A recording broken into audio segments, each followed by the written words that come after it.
Dog selection started feeling a lot less overwhelming to me once I stopped trying to fulfill stereotypes.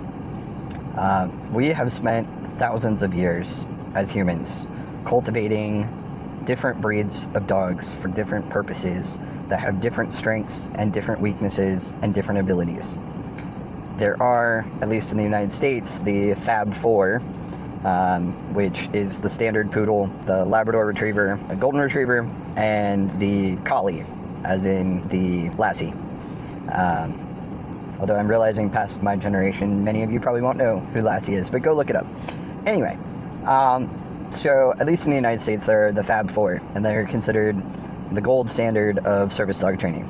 But I've come to figure out over the years, for my own service dogs to training other people's dogs, that's obviously not one of the Fab Four, okay? Just like we have cultivated different strengths and weaknesses with different breeds, every person has their strengths and weaknesses. So when I stopped trying to fit everyone into the box of the Fab Four and started trying to match the dog to the person's personality and their disabilities, life got so much easier. I'll use myself as an example for this. With my autism and my ADHD, time is getting more and more difficult for me. Transitions are getting more and more difficult for me.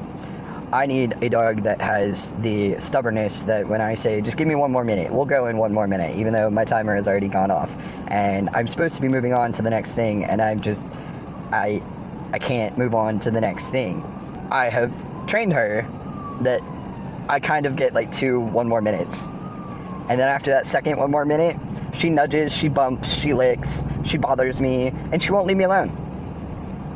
And so, since she won't leave me alone, it means that I have to get up. I have to go and do the thing. I have to move. And that is incredibly helpful. Now, a different breed of dog may not be so stubborn, may not be so do it now. They would just be like, oh, okay, I'll go lay down. I'll go chill. She will chill. She chills a lot, but she doesn't let me get away with that for long. And I need that in my life. So it got easier for me to evaluate dogs for people when I started figuring out their personality first, their medical needs first, and then matching the breed of dog or the dog itself, combination of both, depending on if they already have the dog, if we're going to go look for a puppy, if we're going to go and find a shelter dog, all kinds of different things. There are even breeders that will give away 1 dog a year or something like that to a disabled person in need.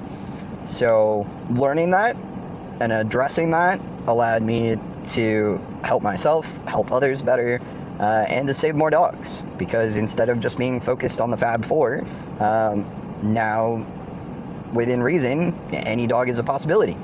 Now, there are certain dogs that have been bred forever to do certain jobs, like the livestock guardian breeds. Definitely wouldn't be at the top of my list for service dog work. Is there a unicorn dog out there like that? Yes. Huskies tend to take commands as suggestions. Are they trainable? Yes. Are they biddable? No. So, are huskies at the top of my list? No.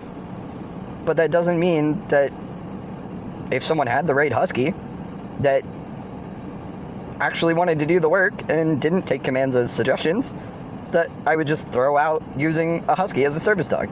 My dog's part husky.